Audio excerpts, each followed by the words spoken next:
back to Living Overseas with Fees. So, today I'm going to talk about what it means to travel black and chilled. So, if you watched the previous video, I ended up telling you what the whole entire chilled part means, right? So, chilled for me means chronically ill and disabled. It's just my nice little way of saying that instead of having to say it all the time. So, when we talk about traveling black and chilled, it's really important that there are certain things that we need to keep in mind and that I even had to keep in mind um, when traveling. Like I said, I've been traveling since I was a child, so it's been nothing new to me. I even used to travel, like by the age of 5, I was actually traveling by myself. And I know that y'all are probably like, what? It's possible? Yes, it is more than possible for you to travel by yourself, even as a kid. The cool thing is that when I was younger and I had to travel back to go back to Africa to go meet up with my father and my brothers, and then to even for us to go back to Cameroon, there were times that my mom couldn't travel with us or travel with me when I was younger because of just like scheduling and things like that. She was in college, she was getting her degree, the whole nine. I was out of school, so it was just easier to kind of send me on my way. Cool thing is this: when you were younger and you're traveling by yourself, you would actually just contact the airline, let them know that you have a child that is traveling, and guess what? The airline and their flight attendants would be the one to take care of you.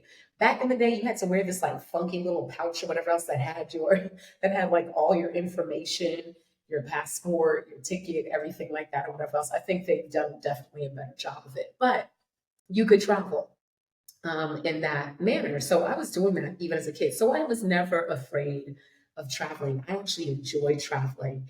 And the cool thing is that it's just quick little tip, especially if you have like nibblings, nieces, nephews, or you have family members that are really young that they need to be able to travel by themselves. Do not be afraid to allow a child to travel by themselves, especially if you contact the airline, you let them know what's going on. Because one thing that a lot of people don't know is that all airports actually have children's lounges. Yeah, so like those big adult lounges that we have to pay for nowadays or whatever else, kids get them too, but they don't have to pay extra for it. It comes with it because your child is traveling by himself. So if they have like a layover or something, and usually I would have to have a layover. It was either in Germany or in Switzerland. We would go to the children's lounge, and the children's lounge, y'all, chock full of stuff: toys, books, all the things, food, snacks, all of the stuff. The kids don't have to pay for it. It's just a part of it. Like they are taken care of by the airline. And the reason why I say don't be afraid, especially when you have like nibblings and all this other type of stuff, to let them travel by themselves in this way is because the airline and the airport have to take care of them. Period. It becomes a liability if anything would happen to you or to that child. So they're not going to let anything happen. Plus, airports tend to have like really top notch security. I promise you, you'll be fine. They will be fine. So yeah, I used to travel like all the time, like I said, when I was a child, and I even traveled by myself. But as I got older, travel was not the same for me anymore. As you're getting older, the more that you're dealing with, the more that, I was adulting. Now, the more I started to see that I needed to like be really, really mindful of myself as I was traveling, right? And especially for the sake of me traveling with a chronic illness and an invisible illness of all things, right? So traveling with an invisible illness, specifically with like sickle cell, the thing that it's so interesting because like a lot of doctors, I think these days they're doing better about it, that they that they're like okay with sickle cell patients traveling. But the thing is this: with having sickle cell, there were definitely things that I had to start doing differently as I was traveling, because it is possible to have a flare up on a plane because of cabin pressure, the whole nine. And then on top of that, if you're stressed, if you've been running through the airport to go have to catch a flight, all that other type of stuff. Look, I used to do that, and there have been very few. I can't count, like I could count probably on like one hand how many times ever it's happened. But the times that it has happened, ooh, it has not been fun having a flare up in the middle of a flight. And especially I'm the type of person that's like, I never had a flare up so bad that there had to be like an emergency landing or anything like that on my behalf. But it's also because I always took precautions as well too. So, I always made sure that I had like things on me that I needed to ensure that I wasn't going to have a flare up on a flight. And like I said, I've been traveling since I was a kid. So traveling with an invisible illness, the one thing that I started to see that I was doing, especially within my like adult time, is that I was actually being extremely ableist with myself and I didn't know it because I had this sense of like shame that, or just I didn't know it was shame. I just, knew that I was everyone, I was like everyone else. So if I needed to catch a flight, I definitely got there in time and all this other type of stuff. But having to lug your luggage through as well if you have a carry-on as well, having to put that above, and if you're traveling solo by yourself, it can create a lot of stress. Traveling these days does create a lot of stress, and it is a bit of a luxury. It isn't the way it was back in the day because now you have to go through TSA. Now you need to arrive however many hours earlier. You need to make sure you have all your documents in play. TSA, depending on what airport you're going through, and some airports are better than the others, can take some time. And then on top of that, depending on where you're landing, especially if you're traveling outside of the country, you need to be mindful. Now you are technically an immigrant in this country. Well, not an immigrant, but you're an expat, or yes, you're like in that mixture of like being an expat traveling through, right? You're visiting, you're going to visit in this way. So there are different things that you had to take into consideration. Now, mind you, traveling while black and chilled, especially when I was younger, a younger adult, um, I was traveling as an immigrant. I didn't have that blue passport. So that made things a lot different for me as well too. Because that meant I also had to be mindful of like immigration. I had to go through those immigration lines. And no, we don't always, even as US citizens, you don't always get preferential treatment when going through these airports because it's not your country. Let's just be very real about it. It's not your country. So you need to go through the immigration line. But I always had to go through the immigration line, which adds on more time. And so I used to have to like be very mindful of things like that, of like how long was it actually going to take me to get through immigration? How long was it going to take me, one, to get through TSA, to get through immigration, to get, like all of those things I had to take into consideration. And all of those things can be very stressful. And me over here just trying to act like I was able bodied, like, yeah, I can do this and so forth and so on and this and that. I was wearing myself out. I was really wearing myself out, and in ways that I shouldn't have been wearing myself out. But it's because I didn't want to take the time to really realize I'm not the same. I'm not like everybody else. I'm just not. Um, my mom, we would make sure that she, was taken care of and that she wasn't hustling through the airport. So we always made sure to get her accessibility services. I never considered about getting accessibility services for myself. And I know part of that is because of the ableism, which caused shame. Because I did not want to be seen differently. I didn't want to be seen set apart again, right? There were so many things already that set me apart. I didn't want another thing to do it. But the reality is, I wasn't like everyone else. And so traveling with a chronic illness, an invisible illness, was not necessarily the easiest thing for me as I got older, but I had to learn how to make it easier for me. I had to learn how to make it more easeful. But in learning how to make it more easeful, I had to first admit to myself that one, this is a chronic illness, and two, you are also disabled because of this chronic illness. Having to sit in that. And it took me time. This isn't something that I'm just like, oh, I've been doing this forever. No, it took me time. It took me time to have to realize that sickle cell is a chronic illness because I never called it that when I was younger. I never called this when I had a chronic illness or a disability. It wasn't something that we ever saw in that way. I knew it was a chronic, like I knew, but I didn't know in that it just wasn't connecting because how I was living, just even my daily lifestyle and my routine and the things that I did, I was trying to live like everyone else. I was trying to just fit in. I just wanted people to see me for who I was. I didn't want them to have to deal with me for the sake of me having this chronic illness. Not at all. So I would just always say, like, yeah, I have sickle cell, but then that was it. There was never anything else about it other than I have sickle cell.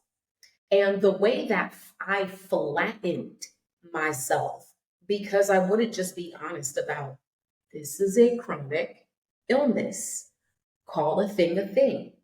You need to call a thing in order to be able to deal with said thing. I wasn't doing that. And then even saying, this is a disability. Even according to the US government, this is a disability. I didn't want to do that. Like I just didn't. And it was because of the shame. But the shame was coming from ableism. And if you understand where ableism is also coming from as well, too, and the things that were impacting this ableism, because let's just be very honest. Those of us who have chronic illnesses, whether they be visible or invisible, those of us who have disabilities, right, whether they be visible or invisible, we get treated differently. You already then move yourself into the margins. Just having those things move you into the space of being marginalized even again. And I didn't want to be marginalized again. Also, the other side is like, I didn't want people pitying me. That was like the worst thing. I couldn't stand when people would pity me for having this genetic disorder. Like, I didn't ask for it, y'all. I was born with it. What you want me to do? So the pitying just did not help, which also pushed me from realizing that this was ableism, that I was being very ableist to myself, and that I was not admitting certain things, which was causing me more harm. And I'm all about not doing harm. Like doing no harm is one of the values that I live by.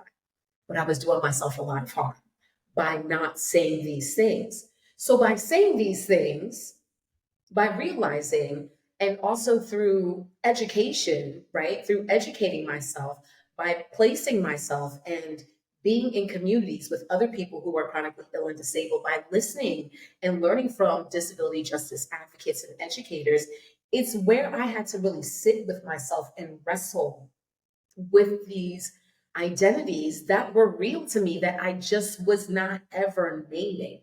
And because I wasn't ever naming them, it meant that I was not giving myself the compassion that I needed when being able to travel. And it's not that travel, it didn't mean that travel was something I couldn't do. It just meant it was something I had to do differently. I didn't have to take travel off the board of the thing that I'm interested in as a deep interest in my life. I didn't have to. But what it did mean is that I needed to shift things. So when it came down to traveling black and chilled, some of the things that I ended up having to shift as well too was just like how I was dressing, even how I dress. There are a lot of people out there, there are a lot of influencers and travel people that will tell you, and especially if you are a black femme or a woman, they'll tell you, yeah, dress your best. Dress your best because when you dress your best, you're going to get treated differently and this and this and that and XYZ. And you see, I can't. I'm not going to be wearing heels in an airport. Not happening. I'm also, though, and no shade or slight, if this is what you do, do you. But I'm also not just going to be sloppy because that's not me. I like looking good, period, right? I like fashion. I have a background in fashion design and marketing. So it's a thing. But it didn't mean that I needed to be some high end person looking like I have a briefcase and in this and that. Like, no, I needed to accommodate for me first and foremost. Like that was the most important. So that also meant, and this is the thing that we also forget, airports as well as airplanes are cold. Cold, okay? And I can't stand the cold. I left Jersey and moved to Florida for that specific reason. So I don't like the cold. So in that, that also meant like when I was traveling that I needed to start dressing in a way where I would stay warm. So I started dressing in layers. So I would end up having like, either not necessarily a bodysuit, but like just some type of like loungewear, some fitted loungewear underneath. And then I ended up finding like really cute loungewear, hoodie type of loungewear as well, just stuff that was fleece lined that would keep me warm. Because I didn't want to feel like I was also going to the Arctic by going into an airport. So I wasn't trying to wear these heavy, heavy jackets or anything like that. Like, no, that to me was a bit much. Like it was just too much because that also meant that I had to carry it. And also the amount of stuff that you carry plays into this. So the one thing is that I had to start dressing differently. So I literally started looking for sweatsuits, loungewear, cute loungewear that I liked, but that would always keep me warm as well too. So it meant that I invested in that. So I have a travel uniform. Yes, I do. I have a travel uniform, and my travel uniform are a bunch of different lounge sets that I ended up buying for myself in multiple colors and in multiple styles, so that it made it easier to travel. Right. I and that made a big difference. The other thing that I started doing as well too is that I stopped just carrying regular bags, like shoulder bags or whatever, like person. No, I was like, bump that. We doing backpacks. So I started getting backpacks because that helped. I could put my laptop in my backpack with me because my laptop was always coming along with me anyway. But it also meant then I wasn't buying these like extremely heavy laptops because it's stuff that I had to carry, which is adding more weight, which could cause either more stress. Like all these little things I had to really take into consideration for the sake of being Black and chilled.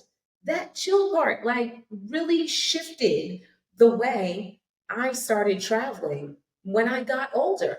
So, no, I wasn't going to sit here with the cute, like, briefcase bags or just the big old luggage, the big old carry-ons and things like that. And because that meant it was weight that I had to pick up, especially when you're traveling solo, you have to be able to carry your luggage. And back in the day, luggage didn't have these wheels and weren't as aerodynamic as they are now. They just weren't.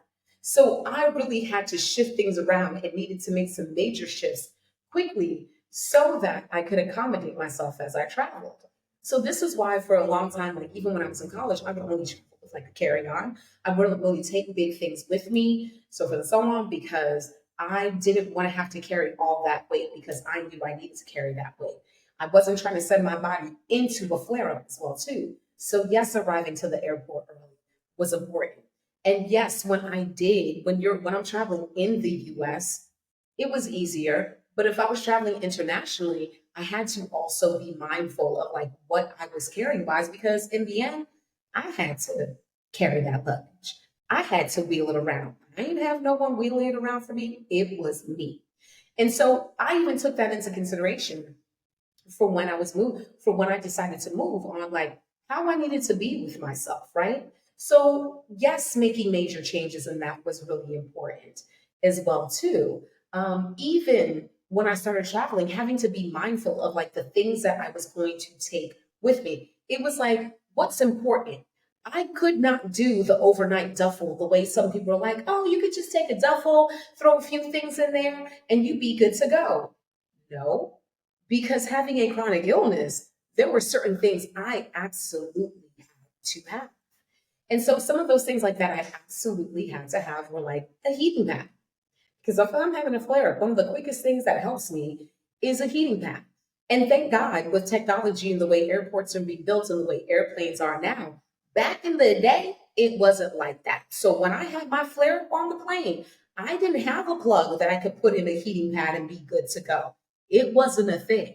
So I needed to have other things as well too. So I used to carry like those hand warmer type of packs that you could carry with you that you get from like CVS or Walgreens or whatever, just in case if my body was having a flare up that I could place it there. Also things like carrying Vicks with me because I could rub it on my body and it would heat up the way I needed it to. Like I had to be mindful. So my beauty pouch or my beauty bag, right? My travel bag with my essentials had to have those things in it because I needed it just in case, but not only that, as a way to care for myself so that I'm also not being ableist with me. So yes, I'm carrying my toothbrush and all that other type of stuff, but I also am carrying a heating pad wherever I go. Wherever I go. I remember coming back from a trip from Germany and I landed in Toronto.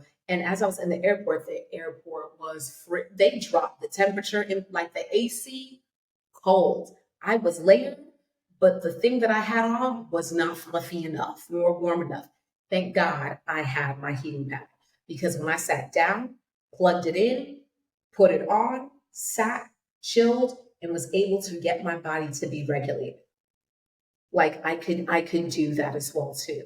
So other considerations that I had to take into when it came down to traveling as well too is also time difference of like where I'm going, where I'm taking off to where I'm going, and also jet lag, giving myself time for my body to rest. So I knew when moving abroad, I was going to need to do the same thing. I was going to have to be considerate of like, I can't just go landing and the next day being like, I'm just going to go explore. Let's just go out on the town. That doesn't work for me.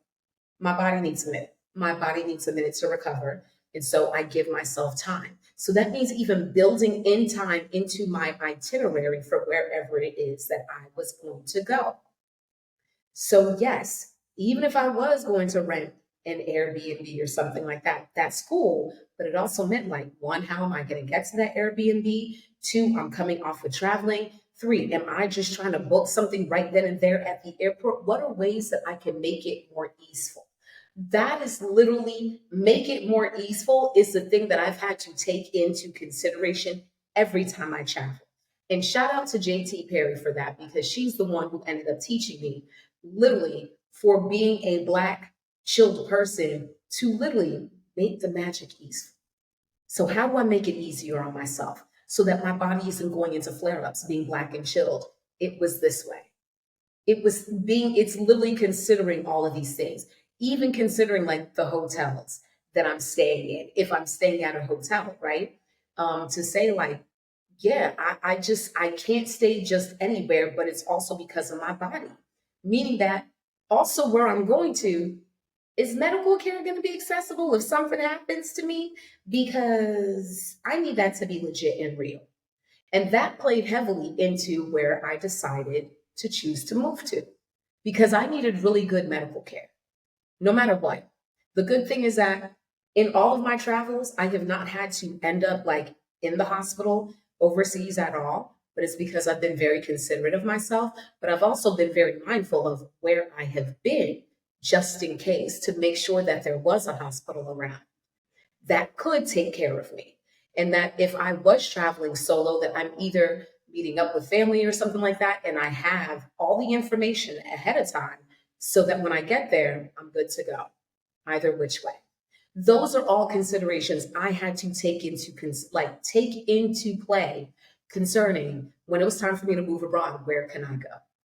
So other things that I had to take into consideration, like I said, medical considerations, big one. Big one, medical considerations. I had to take into consideration that, making sure that I had my medicine with me, making sure that where I went to, if I touched down on the ground, if I'm, for this big move as well too, what doctors can I meet? Did I do the research to figure out the doctors? Have I gotten in touch with them beforehand, before I even got there, so I could know how their system works and how it goes, so that when I do touch down on the ground, when can I actually meet you in person? How does that look like? All of these things are things that I had to take into consideration, especially when knowing that I was going to make this big transition into moving abroad. Medical care was my number one consideration. And I needed a place that had really good healthcare, also accessible healthcare that is accessible. And a lot of times we're not thinking about how accessible the healthcare can be wherever it is that we're going. We assume that, oh yeah, our insurance will cover us. Have you called your insurance company to know if they'll do that overseas? Those are things that we have to take into consideration. Have you taken into consideration not only will the doctors accept your insurance, even if it is accepted in that country? Are they going to? Do you know the way the system is going to work in said country that you're going to go to?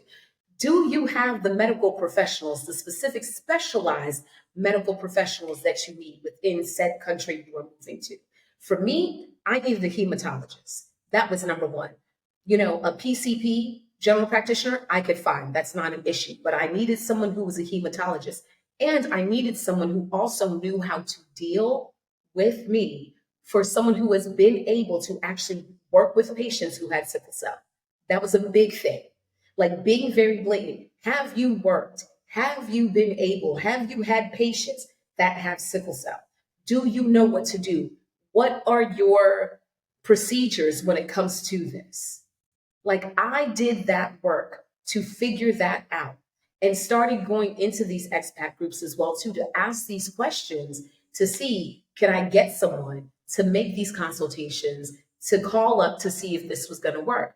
Like all of these things, this is why I said before, every bit of your identity, all the different parts of your identity are absolutely necessary in making the decision on what country to move to, even what area to move to. So medical considerations were really, really important for me, especially when it came down to being Black and chill, traveling over here.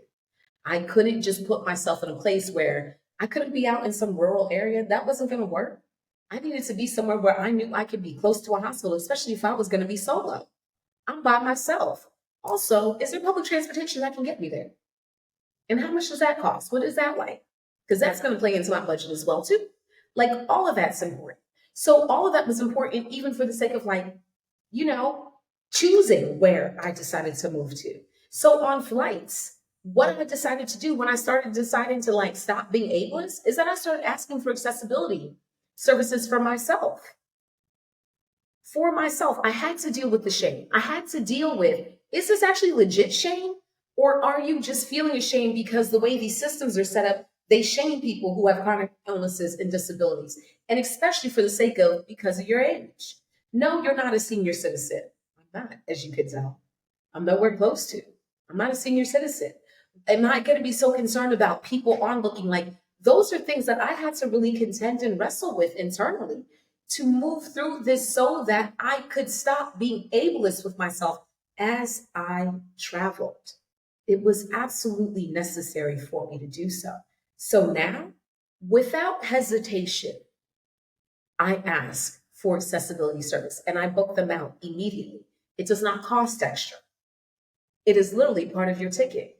You can literally click that you need accessibility services and they have the different types that they provide and that they give.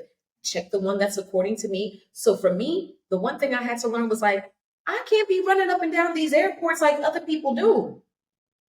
I cannot. And I will not anymore. I won't do that to myself. I won't do it. So the thing is like, as soon as I checked in my bags and I have these accessibility services as well too, it's on them. And the thing is this, I've never missed a flight. I can tell you that. And you know why? Because responsibility now is on them. I now am in their care, in their hands. And I promise you, accessibility services, most of them that I've gone through have been excellent, have been absolutely great. They really do take care of you. The airport is one of the strangest places for the sake of saying that it is the one space that you, as someone who is chronically ill and or disabled, really get quality care. And I feel like airlines know this because liability, again, rests on them. So that same thing that I was saying of traveling as a kid, it's the same thing as an adult, especially if you're having accessibility services. It's on them to get you to the gate on time. It's on them to make sure that you can get onto the plane on time. It's on them now because you requested their assistance. They're going to ensure to do so. And the best part about it that I'm so grateful I did this is because I also get to board early. I don't have to get caught up in the hustle and bustle of boarding and people watching me and da-da-da. Also, I'm really neurospicy. I don't really like crowds in the first place anyway. Planes are fine with me, but even on a plane, I know what seat I like. I like the window seat, but it's because it gives me more space as well. I like being tucked away. I like having like a little cozy corner. So I bring the things that I need. I made sure that my, music playlists are downloaded as well. So I could just stick my earbuds in, have my nice little cozy. I'm already cozy for the sake of my sweats. I'm layered, I'm cozy. I'm wearing shoes that slip off and on easily. I have a backpack on, and even my luggage till this day, I'm at the point where I'm not even doing carrying on luggage. I'm checking it in because I don't want to be bothered. And I know that feels like very, very privileged. I get it. It sounds like that. But the reason why I don't want to be bothered is because I don't want to be stressed. I don't want to have to worry. And on top of that, I'm a shorty, y'all. I forgot about that. Like, I'm also a shorty. I'm 5'1". So I'm always having to tiptoe to put things in the overhead cabinet. I don't want to have to do that. So, as much as how can I make things easeful for myself, absolutely important. And for me, it meant if it meant like you need to pay a little extra to check in the baggage, I'm going to do it. And I have. And I do it like that. In a lot of international flights, depending on where you're going as well, too, you can actually have like your first piece of luggage, you're allowed to carry up to 50 pounds, depending on the type of ticket that you also purchase. You can carry up to 50 pounds, but I get it checked. And the great thing about that means that I can bring bigger size things, meaning that like I don't have to do the 4-ounce bottles. I can carry a regular size bottle of whatever. And that was important to me, especially on being able to move. I didn't want to have everything just being the small little compact things. I wanted to be able to put things, regular size bottles that I could check in and not have to worry about is it going to reach me? Is it not at all? Like those things were definitely important for me when it came down to me not being ableist with myself, even in how I am traveling. In my backpack, I carry my laptop on me. It is smaller, it is lightweight, it does not feel super heavy. Not all backpacks are alike either. So finding something that worked for me that wasn't going to make it super, super heavy for me to carry, but that had the things in it that I needed to. Those were important. Also, having my meds on me in my backpack, but also I started carrying like, I don't necessarily like they can be like fanny packs, but like the cross shoulder bags, the travel bags, those were important because the reason why I like the cross body bag is one, I don't like purses. That's me. I don't like purses. I've never really liked purses since I was a kid. I don't like them even now. It's just not my thing. But those crossbody bags, I could keep my meds in there as well. And I can keep my meds in like a little pill bottle so that it not a regular like medicine bottle, but like they have like cute little compact little pill caps, pill packets and everything like that that you can put them in. So people don't know that you have meds because other things that I need people being nosy. That's the other side. I need people being nosy so I could have all the medicine that I needed in that space as well. Those things were important to me and necessary for me to be able to travel. So me learning to not be ableist with myself shifted a lot about what it is that I was bringing with me, even in my backpack, in my luggage, on my body. Like it was really important to me, making sure that I'm layered, making sure that I'm wearing shoes that can slip on and slip off easily as well too. Also making sure that I had like either sometimes I even carried an extra blanket in my bag as well as with my heating pad. Like those are things that helped me when it came down to the considerations that I needed to make. And for the medical considerations, ensuring that I did my part to ensure that I'm looking up the different professionals and specialists that I needed. All of that was absolutely important. So, yes, with my luggage, it came to a point that I was like, I do not want to be bothered about having to pick this up and pick it down, especially if I'm taking a red eye or if I'm leaving early in the morning or XYZ. Like my body's still, but it needs moment, it needs time. So I have given that to it. And no, it's not that it costs a whole lot of money. No, I can still be getting my economy tickets, but I'm going to check a bag in. And if I could check a bag for free, absolutely. A quick little hack is this. If you do a carry on, right? And you go through because either it's a short trip or whatever else, or you're doing a scouting mission or whatever, like you're going on a scouting trip, or you're just going for a short period of time to figure out, like, is this the place that you want to be? Most of the time, especially when you're traveling internationally, a lot of those flights tend to be booked tight. So what you can do is that you can pack a carry-on. Of course, follow the guidelines, the whole nine, do that. Many of the times, by the time you get to the gate, though, they will usually start asking, hey, we have a full flight. If anyone has a carry-on and you would like to have it checked, we will check it here for free. Ding, ding, ding. You can actually get your bag checked in for free at the counter if it's a carry-on size because of the flights. And I used to use that all the time, and I still do from time to time if I do have a carry-on besides my backpack. I used to. And sometimes they don't always announce it.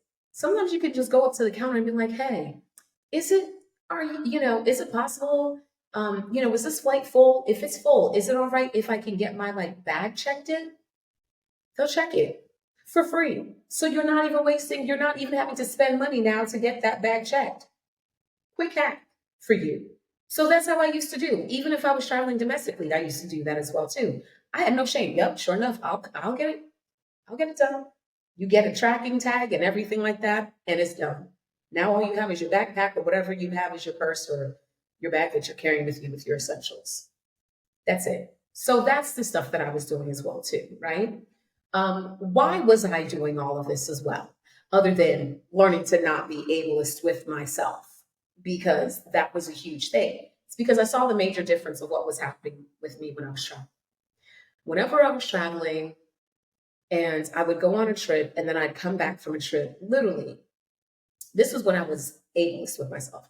Literally, like a day or two later, I'd end up having a major flare up and end up in the hospital.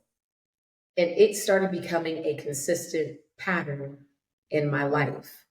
And it took friends to have to also like show me this, to say this to me as well, to be like, hey, have you noticed that every time you travel and you come back, like this seems to be something consistent that you're ending up in the hospital? And I started to take notice of it. And they were right. It was. I was ending up in the hospital every single time.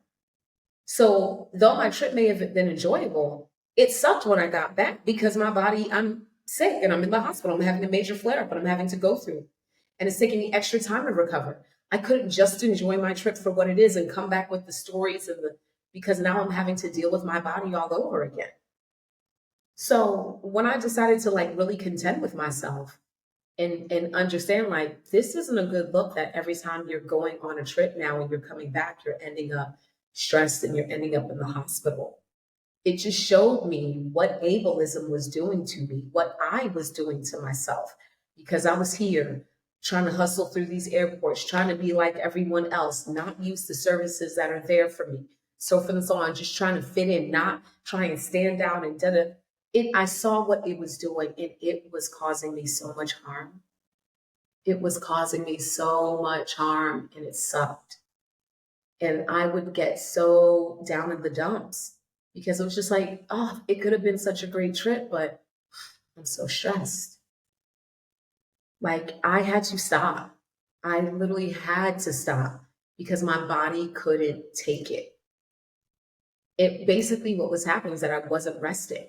And even the night before, getting ready for this trip, I was sending myself into stress mode because, yeah, I could book an Uber to get me to the airport. But as soon as I got to the airport, okay, I got to check this in. If I'm not checking it in, okay, I'm going to go straight through. I need to get there. I need to be there on time. I need to da da da. And I have to pay. Like I was just working myself up all the time. And it was bad. And it was taking a toll on my body. So I needed to figure out something and I needed to change. And so I changed. I took inventory about myself. I had to look into me and say, why are you doing this? You know you're not like everyone else.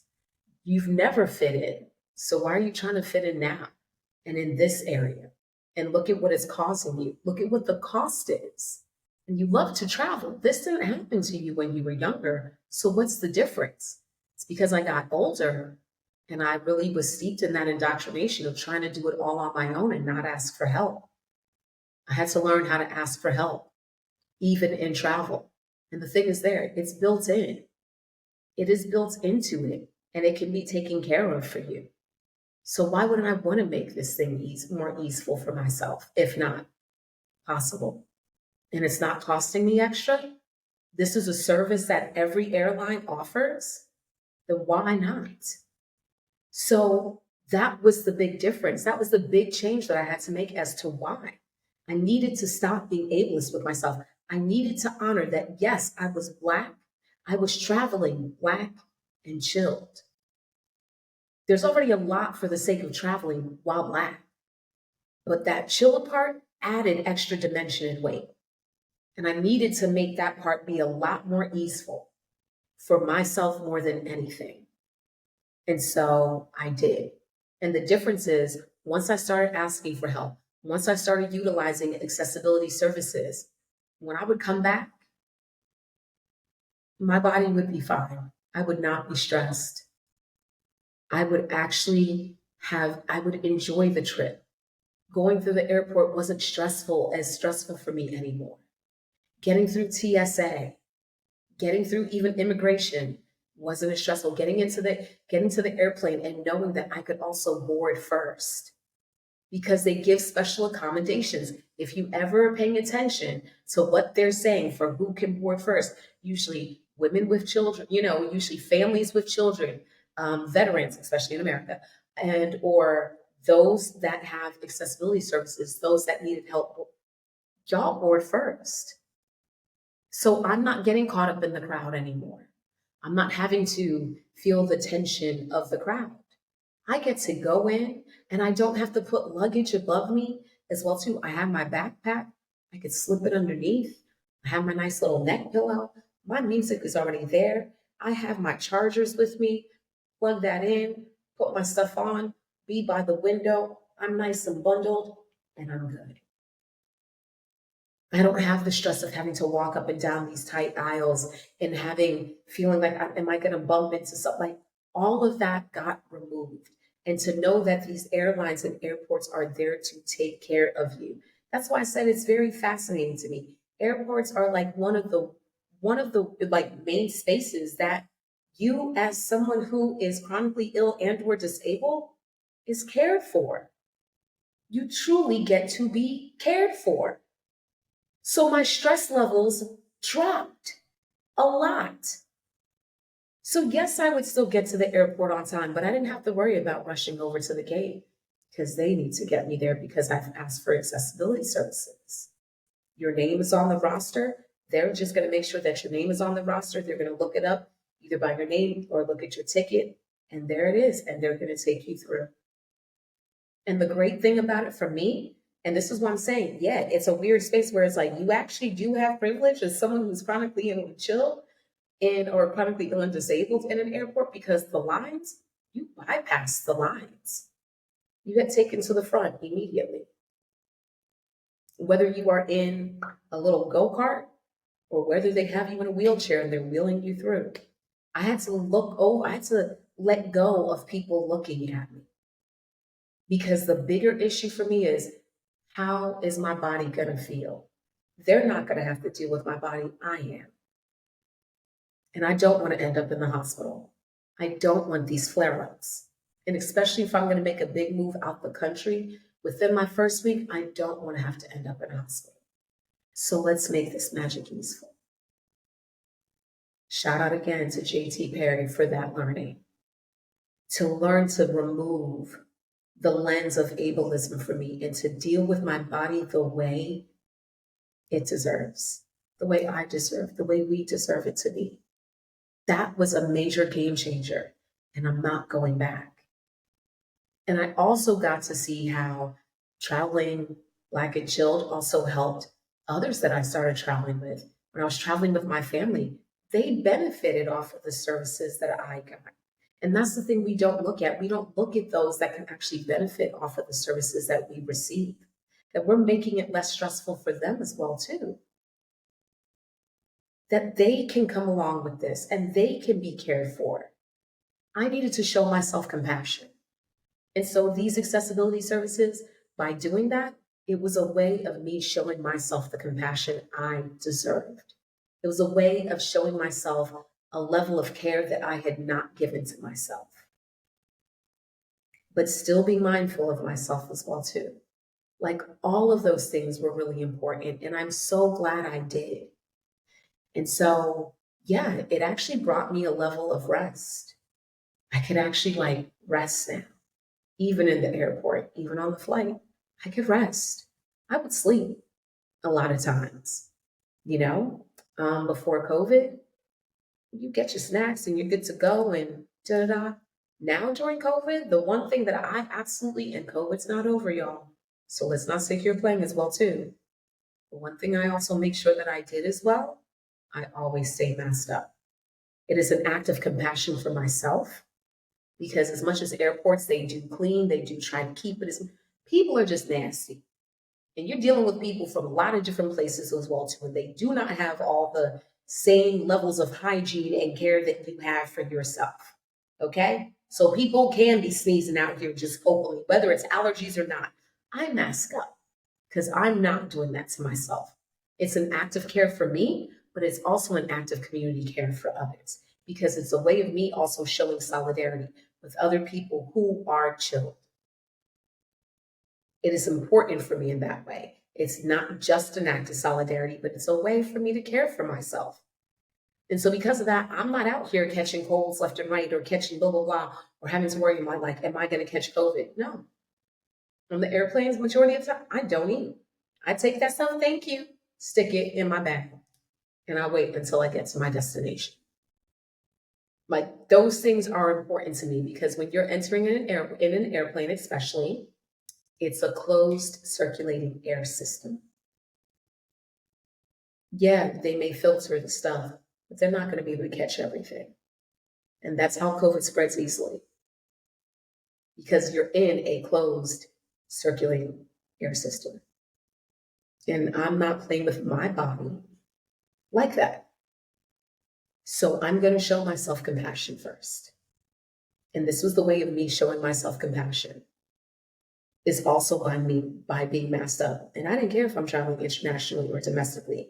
I have masks readily on me at all times. I have the one that is on my face clearly. And I do that no matter where I go because it also ensures my health. Other things that I started to do as well too was making sure that I was taking my vitamins, taking the supplements that I needed so that I'm boosting my immune system as I'm traveling to also just give it an extra leg up.